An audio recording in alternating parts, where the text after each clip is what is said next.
As I've mentioned each week, Genesis is not a book of heroes who did great things for God. That's oftentimes the way Genesis is treated. It's the way Genesis is typically preached. But as we've seen over the last couple of weeks, Genesis is not a book of human heroes that we are called to emulate. It's not a book of human heroes who did great things for God. It's not a catalog of good people to copy and bad people to avoid. That's not the purpose of Genesis. It's a catalog of sinners in need of a God who saves. That's what we find when we come to the book of Genesis. I mean, Adam and Eve and Cain, as we looked at last week, have proven that. They were big sinners who encountered an even bigger grace. And each of their stories demonstrate that while our sin reaches far, God's amazing grace reaches farther, that God's capacity to clean things up is infinitely larger than our capacity to mess things up. Now, according to many Sunday school lessons, perhaps, if you grew up in church like I did, Noah breaks the trend. Finally, we get to Genesis chapter 6. Everything up until this point, after Genesis chapter 1 and 2, has demonstrated that people are messed up, this world is fallen, everything seems to be going down the drain, and then Noah. Finally, here's a hero. Here is someone that is laid out before our very eyes that we should copy, that we should emulate. This is a hero. I mean, here's a good guy who did something great. Adam, sinner. Eve, sinner. Cain, big sinner. Noah, saint. Okay? I mean, we get to Genesis chapter 6 and we read a little bit about Noah and here's a saint, here's a hero. Took 6 chapters to get there, but here's a hero. Now that's typically how the story is told, and you may be sitting there and going, aha, okay? Your theory, Pastor Tullian, that everybody is bad and in desperate need of God's grace falls apart right here. I knew there were good people in the Bible to copy. And here's one of them, Noah. But, as we're going to find out over the next 2 weeks, and specifically this morning, that is categorically not the story that Genesis chapter 6 through 9 tells. The story of the flood, famous story, one of the most famous stories in the Bible. Even if you didn't grow up in church, even if you didn't grow up in Sunday school, you know something about the flood. It's a very, very well-known story. The story of the flood is the story of pervasive sin east of Eden. I mean, last week we got a snapshot of the Cain and Abel story and how immediately following the fall in Genesis chapter 3 and the curse that God pronounced over all things because of Adam and Eve's rebellion and disobedience and all of that, we saw immediately what that began to look like in this world. I mean, one brother gets jealous and frustrated and he murders his own brother. But then as the story progresses and we move on and we get to Genesis chapter 5 and 6, what we discover is this pervasive death, this pervasive wickedness that spreads throughout all the earth. I mean, just a couple of chapters before that, God is saying, everything I've made is good. What a great thing. And now, just a couple chapters later, the Bible says that everything was messed up. All people were wicked all the time. The pervasiveness of sin became a universal actuality here. And so we get a picture of what life east of Eden really begins to look like on a much more universal scale. And like the Adam, Eve, and Cain story, this story too is an account of unexpected grace.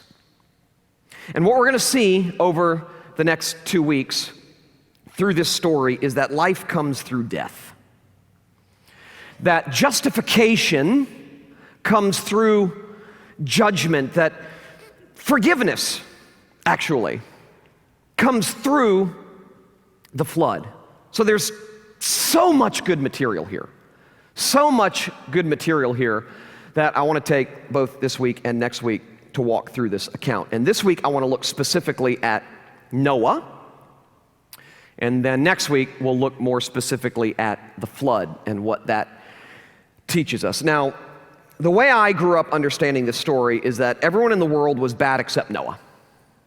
I mean, on first reading, that seems to be what it says. Everyone in the world was bad except Noah. Noah was good.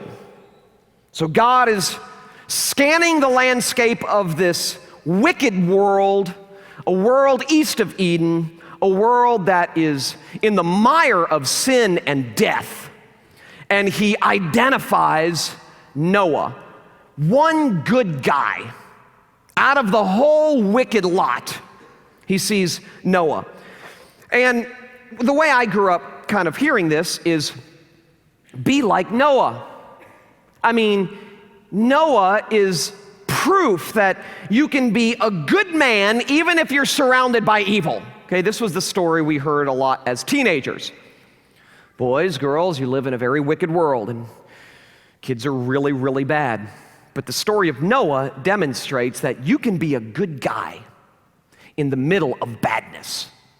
So you look to Noah as your exemplar and be a good guy in the middle of this bad world. I remember one song in particular that was sung to the tune of Old MacDonald, okay? Learned this kind of stuff in Sunday school. Good old Noah built an ark like God told him to do, and on that ark he took 2 lions like God told him to do, with a roar here and a roar there, here a roar, there a roar, everywhere a roar. Good old Noah built an ark like God told him to do. That's what I learned about Noah, okay? Listen, if we don't find a worship leader anytime soon, that was my sort of,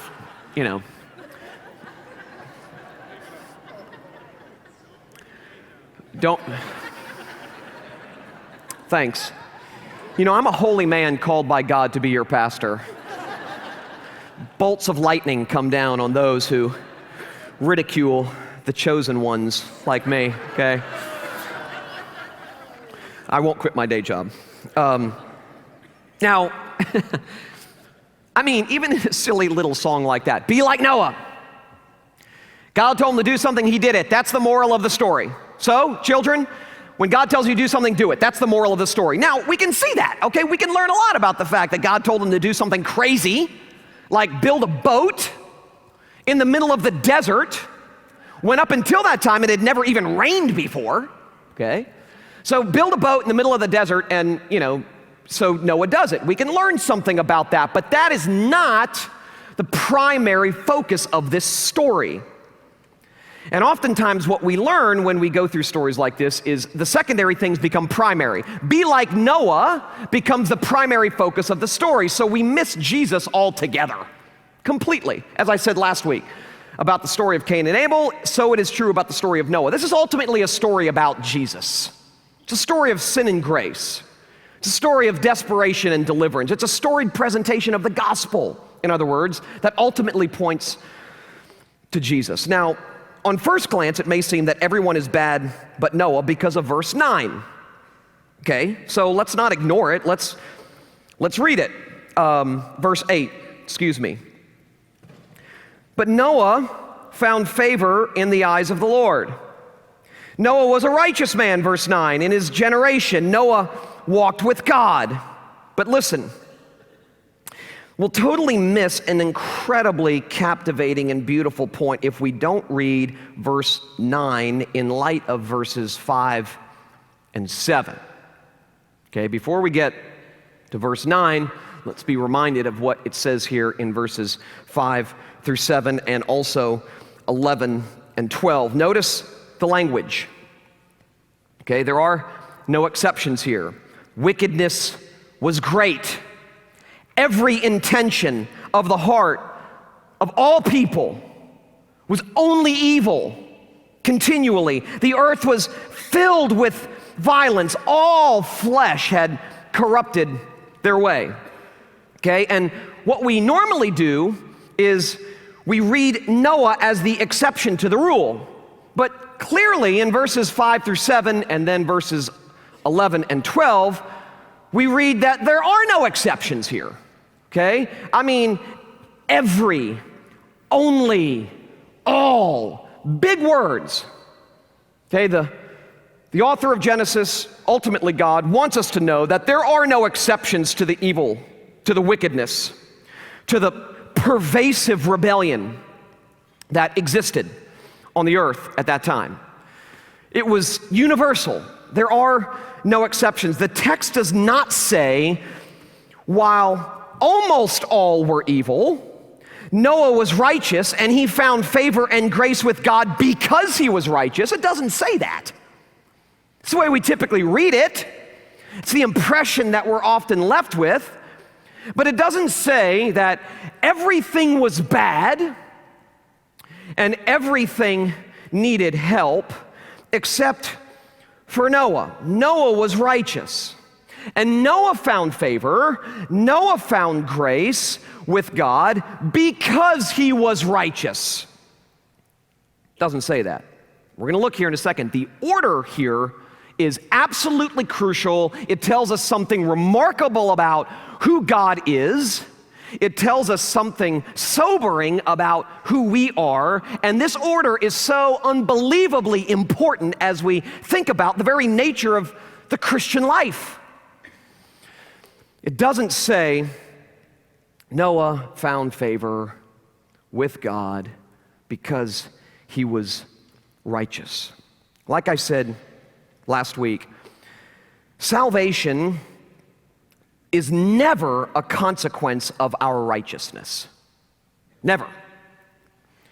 Salvation is never ever a consequence of our merit.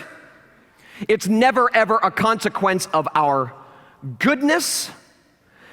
Our salvation is not a testimony to something good about us. Our rescue is a testimony about something infinitely good about God. Paul tells us later that God chooses the foolish things of the world to shame the wise, the weak things of the world to shame the strong. That's you, that's me, that's Noah too. He's not an exception to that rule either. Like I said last week, grace always comes as a contradiction. While we were sinners, Paul says, Christ died for us. We were dead in our trespasses and sins, but God made us alive. You can go through the entire New Testament and find a lot of instances in which you can see how grace comes as a contradiction to our condition. That while we were dead, God made us alive. While we were running from God, we did not come into this world, any of us did not come into this world with a good disposition toward God. We did not come into this world. We didn't even come into this world indifferent to God. Paul tells us in Ephesians chapter 2 that we came into this world as an enemy of God, at enmity with God, rebelling against God. It's not our goodness that saves us and rescues us. It's God's goodness that saves us and rescues us. And one of the best places to see that, believe it or not, even though you may have never heard this before when someone has taught you this particular story, is right here. This is where we learn it. Grace does not come as a because. Noah was good God saved Noah. Noah got grace because he was good. It comes as a but. Grace always comes as a but. Always. And this is what chapter 6, verse 8 says. Verses 5 through 7 says, all are sinners. Every single person, no exception. Everyone was wicked. Their thoughts and the disposition of their heart was only evil all the time. That's a pretty huge statement, okay? Their thoughts and the disposition of their heart was only evil all the time. All are sinners. And then verse 8 says, but Noah found favor. Okay, and the same word there is used for the word grace. Noah found favor in the eyes of God. Noah does not find grace because he is righteous. He's included in the description of universal sin, and then he finds grace because God is gracious. Okay, notice the order. It's really, really important to notice that order. If you don't notice that order, you'll actually think you're better than you are. And God's goal, as is the case with all of us sinners, is to crush us. Is to crush us so that his word of grace will eventually cure us. God's goal for your life is to kill you and then make you alive. To cause our hearts and our minds to relinquish all of those things that we depend on, that we cling to, that are infinitely smaller than Jesus. God's intention for you and for me is to bring us to the end of our rope. And I've said this before, God's office is at the end of our rope. It's where God is. Which is why ultimately it's suffering and pain that carries the power to set us free. When we realize what Genesis chapter 1 and Genesis chapter 2 taught us, which I mentioned last week, that God is God and we are not. That we are desperate and God alone is a rescuing deliverer, that's when we come alive. And it's hugely important to recognize the order here in terms of, here's God saying something about Noah regarding the fact that everything was evil all the time. I mean, rebellion was universal. And Noah finds favor with God. Noah, verse 8, found favor in the eyes of the Lord.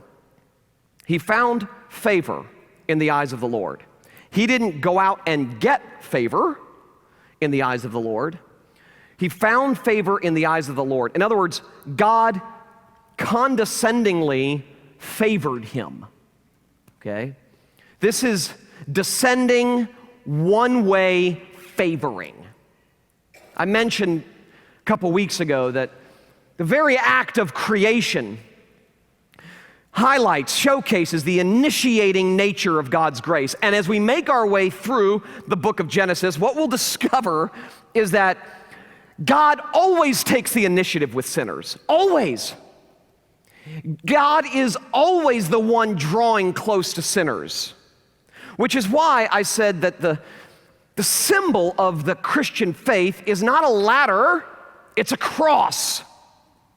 And it doesn't shift from cross to ladder once God saves you, which is oftentimes the mistake that we make. We believe the cross gets us in, but the ladder keeps us in.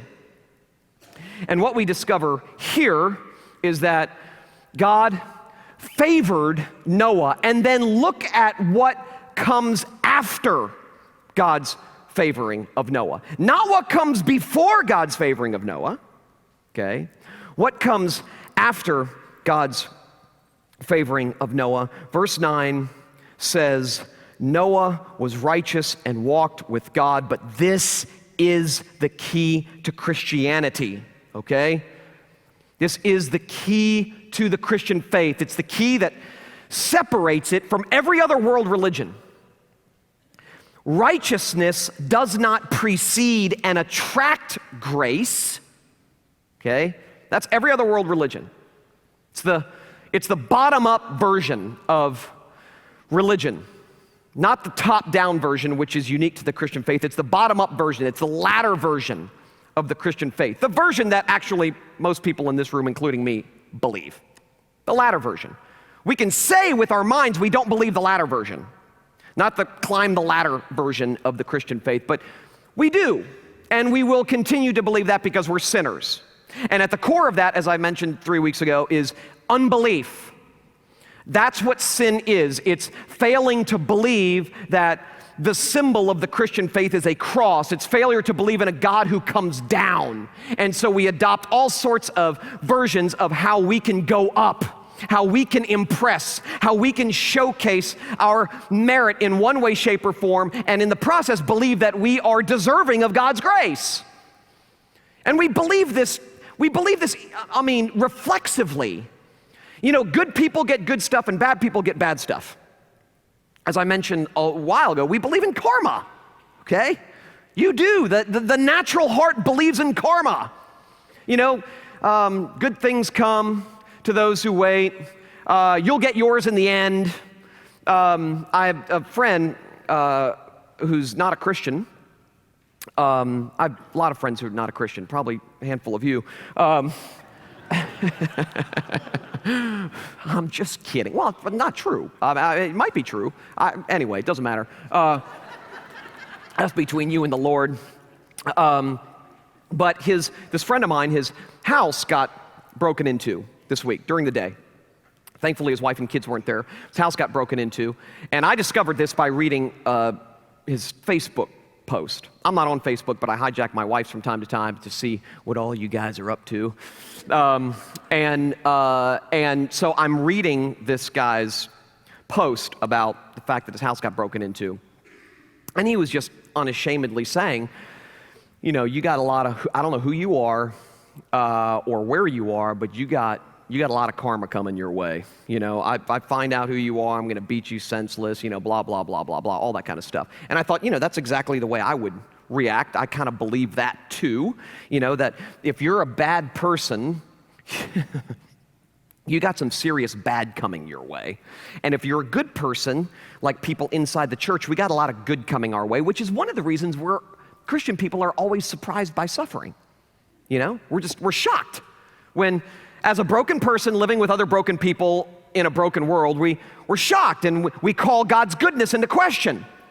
And in a sense, we say, no, wait a second, this wasn't the deal. I mean, the deal was that if I surrender my life to you, oh God, that every day with Jesus will be sweeter than the day before. And that, you know, I mean, the Christian life is sort of this progressive movement upwards. And that as I grow in the Christian faith, as I grow in my Christian life, that things get better and better, and I get better and better. And in that sense, we betray the fact that we all believe in karma. All of us do, at some level. The power of the gospel and the word of God's grace is so otherworldly, it's so remarkably counterintuitive, that it wrecks us. It shows us a completely different way. I was talking to someone a few months back now, and was talking to them about just the outrageous nature of grace, okay, the counterintuitive nature of grace. And this guy who's pretty successful said, grace just doesn't work in this world. And I just said very quickly back, well, grace isn't from this world. I mean, it's not some new app that we put into our old operating system. Grace is a brand new operating system. Brand new operating system. And therefore, God's intention for you and for me is not to add grace or try to fit grace into our old operating system. God's intention is to completely dismantle and remove the old operating system and replace it with another one. And what we discover here too is God's favor precedes Noah's righteousness. It actually produces something in Noah. It produces something for Noah. Righteousness does not precede and attract grace. Righteousness follows and is produced by grace. Order is everything here. Everything. Now, just for your information, so you don't think that I'm making this up, it's interesting to know that many Jews in the centuries shortly before, during, and after Christ struggled with this passage because it just didn't seem fair. Why would Noah get grace and not everybody else? I mean, God's sovereign distribution of grace to Noah, if Noah's included amongst all the wicked people, Noah's just as bad as the next guy.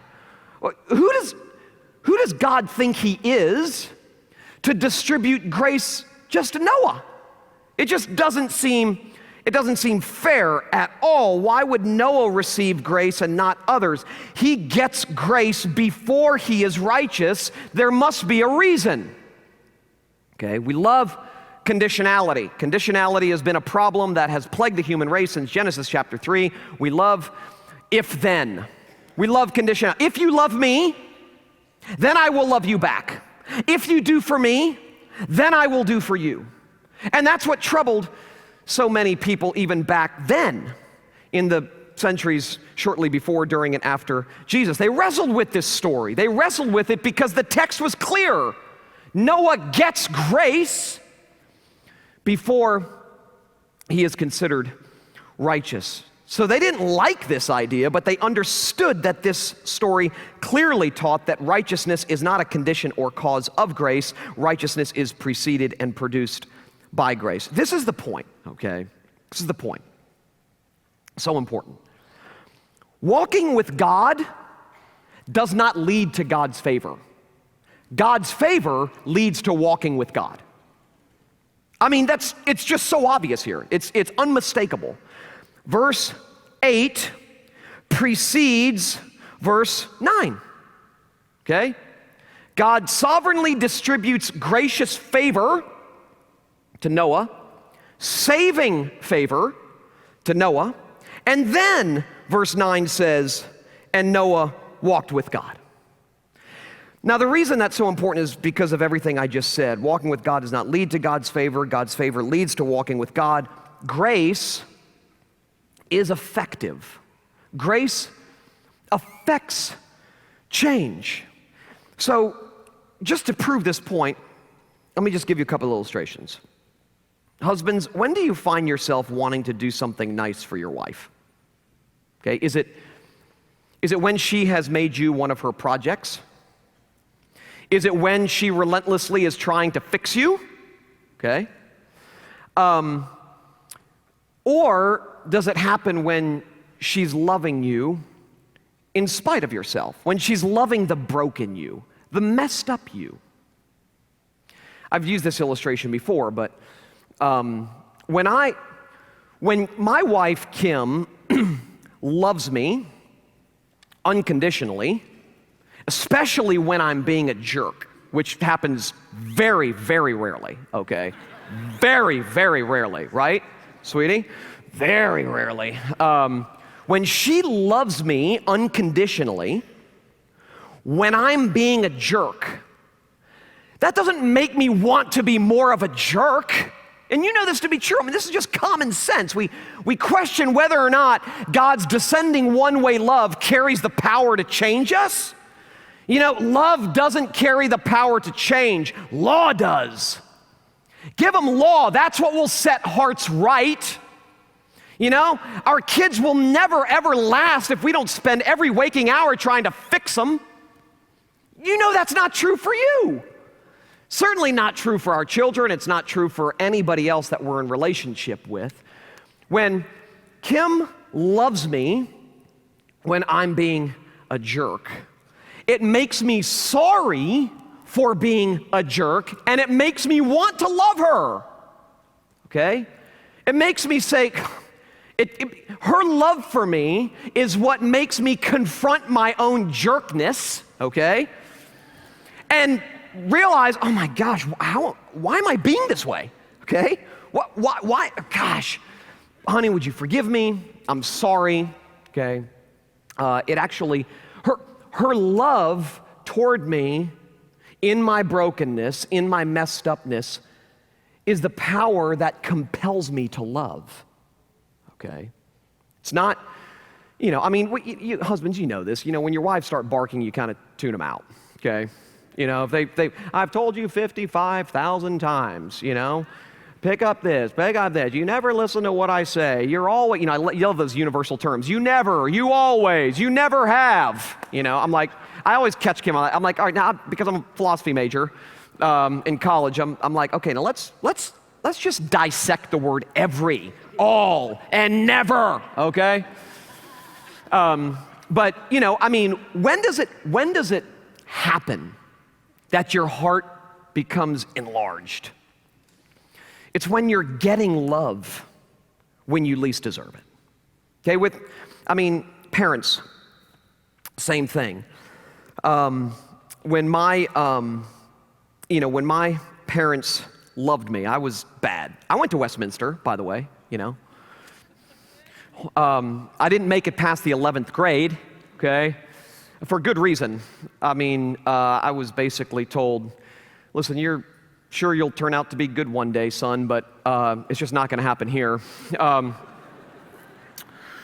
Anyway, I dropped out of school at 16, kicked out of my home, blah, blah, blah, yada, yada, yada. You've heard the story probably 1,000 times. It was my parents' love for me, even in kicking me out of the house, okay, letting God have his way with me, maintaining a welcoming posture with me, for me, through those years that I was wandering in the far country. Always making me feel welcomed, always making me feel loved. It was their love for me when I did not deserve it that in a very real way helped me by putting me back together. It started to put me back together. My grandmother, who's like my greatest woman after my wife and my mother and my daughter, whoever lived, okay? I had earrings back when I was I got my ears pierced when I was like 15, 16, something like that. And I got both ears pierced, okay? I thought it was cool. And I had numerous people sort of shake their head and just, unbelievable. What have you become? What are you doing? I cannot believe you got earrings. It was, just the biggest showcase of rebellion. My grandmother, we called her Tete, because it meant wise old woman in Chinese. She was born on the mission field in China. She would show up. They would come to our house a couple times a year. My grandparents would come and spend a couple weeks with us. And every time she came, she would bring me earrings, okay? Every time. Drove my mother nuts, okay? Do not encourage this, mother, And she was super funny about the kinds of earrings she would bring. So when she would come for Christmas, she would bring me like Christmas ornament earrings. And she would make me put them in my ear and then take a picture. When she came for Thanksgiving one year, she brought me knife and fork earrings and made me put them in my ear and took a picture. As silly as that sounds, this is so good, parents. By the way, this insight sobered me this week as I seek to raise teenagers. Treat your children the way you want them to treat your grandchildren. That sobered me big time this week. Because I'm thinking about all the ways that I don't treat my children the way I want them to treat my grandchildren one day.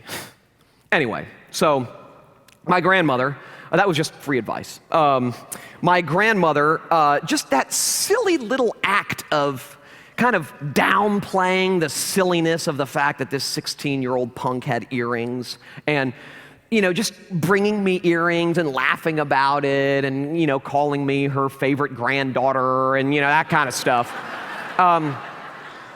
It was that I look back now and remember and go, it's the kindness of the Lord that leads to repentance.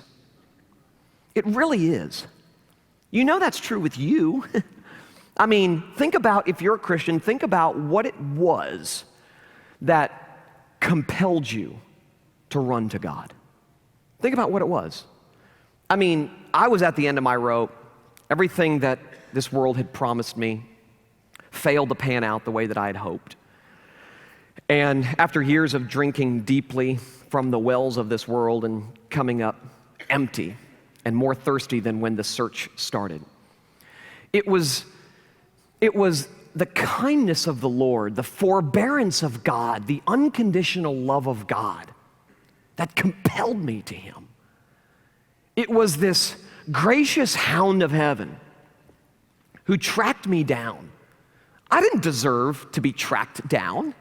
I mean, I didn't deserve love and mercy and grace from God. I didn't deserve it at all. And yet it was the kindness of the Lord seen in the face of someone like my grandmother, seen in the actions of someone like my grandmother. My parents had friends who tried very hard to set me straight during that time. And I can remember two men in particular, both very good friends of my parents. One of the guys asked my mom and dad permission if he could sit me down and, talk to me. And my parents said yes. So he sits me down and he basically says, "You're really screwing up your life. I mean, you really are. And you're putting your parents through hell and all of your siblings through hell. I mean, look at what God has given you. You're being so unbearably selfish. Shape up, man. I mean, seriously, shape up." This is what I heard as he was talking. Wah, wah, wah, wah, wah, wah, wah, wah, wah, wah, wah. Okay? Sitting in Burger King in Coral Springs, I'll never forget where I was, sitting in Burger King in Coral Springs about 4 o'clock in the afternoon after school. He bought me my soda. It was the only nice thing he did. But I mean, it's just pop, pop, pop, pop, pop, pop. I could not wait to get away from this guy. Okay? I was like, just get away from me. They had another friend. And this guy asked my parents' permission to sit me down and talk to me. And this guy, who's a pastor in town, actually, and still a friend to this day, this guy sits me down and he says, "Listen, I know you're going through a tough time. And I know that all the things that you're doing and your behavior and all that stuff is just a demonstration that you're trying to figure things out. And you just need to know this. I love you. I always have. I always will. If you ever need anything, please don't hesitate to call me. Ever. Now let's talk about football." That's all he did. Okay? That guy is still my friend to this day. Okay? I mean, when I think back to when God saved me and finally rescued me, it's the face of my grandmother. It's the face of my father.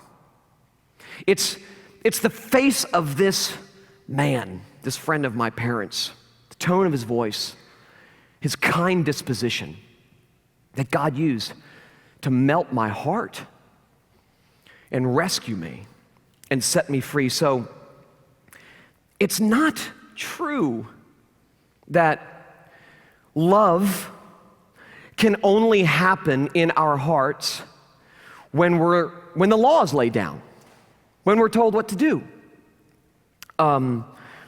Being loved creates an environment, and you know this to be true, inside a person by which works of love begin to take place naturally.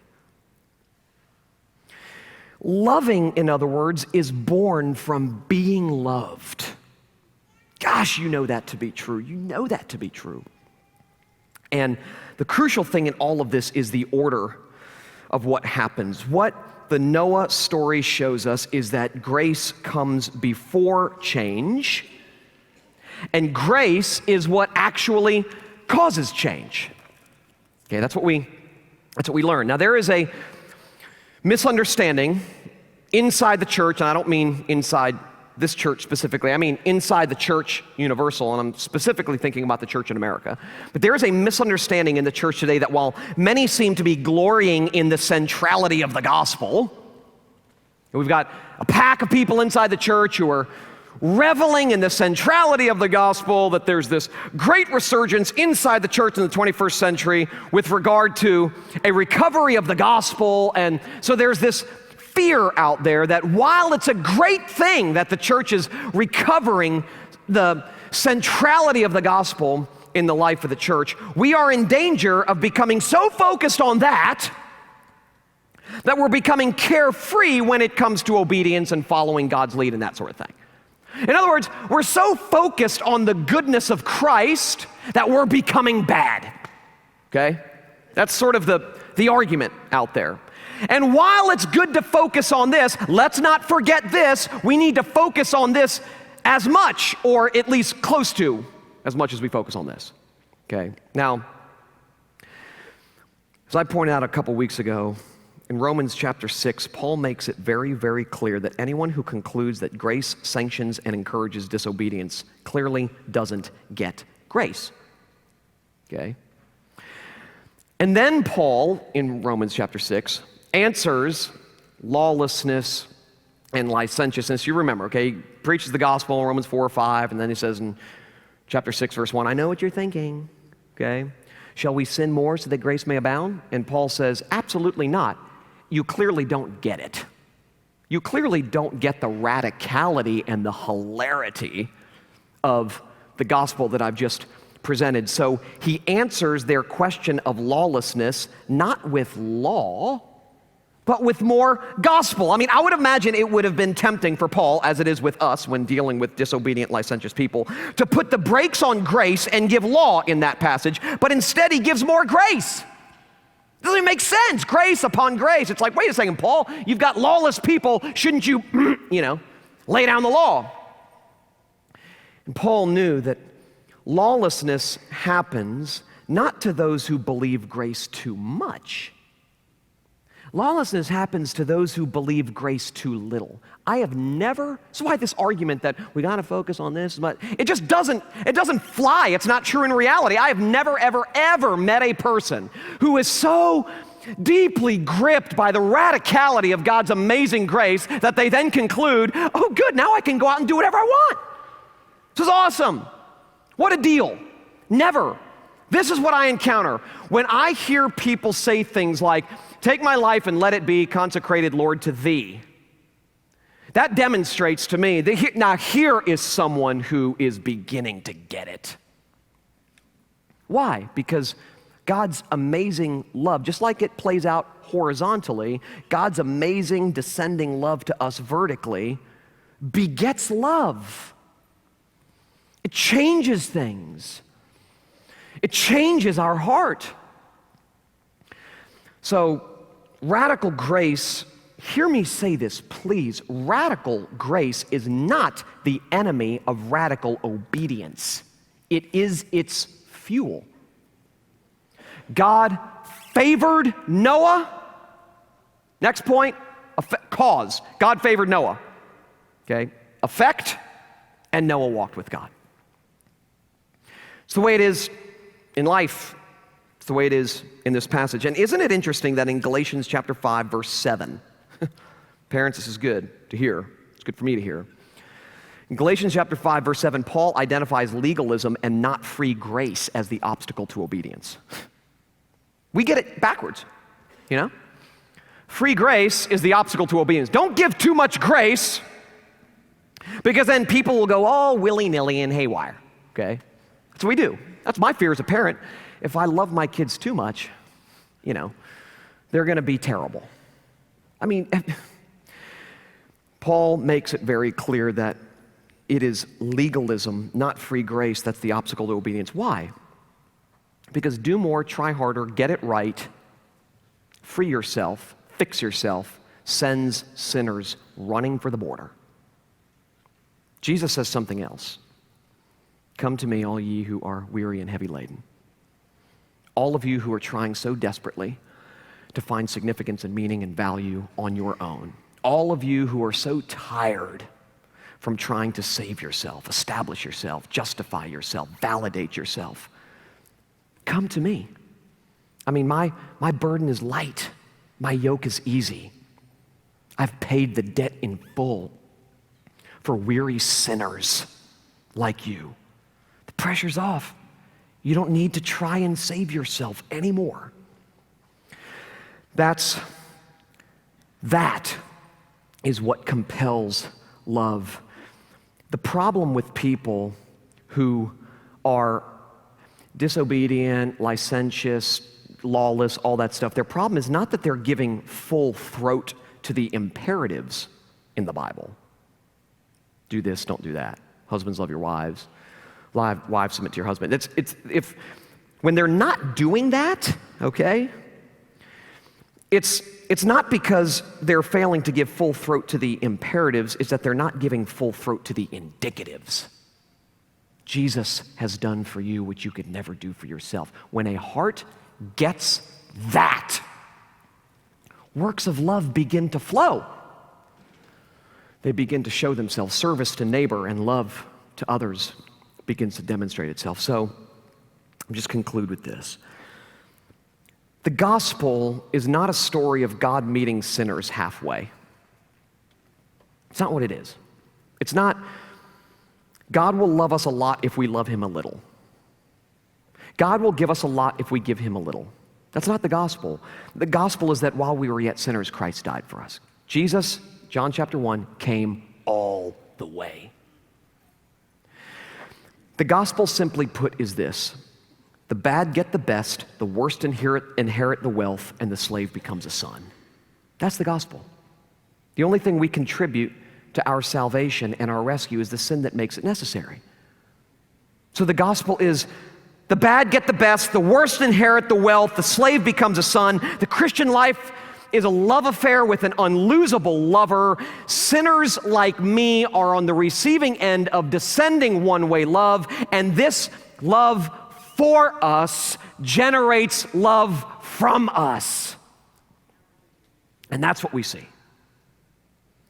Loveless people, cold people, distant people are not people who have been so captured by God's love that they don't care anymore. It's that they've not been captured by God's love. Because those hearts who have been radically captured by God's love begin to care a lot. So, closing quote by Gerhard Forde, great Lutheran theologian who's now dead. Works of love flow spontaneously from the one who hears and believes God's final "I love you." A love that has no strings attached.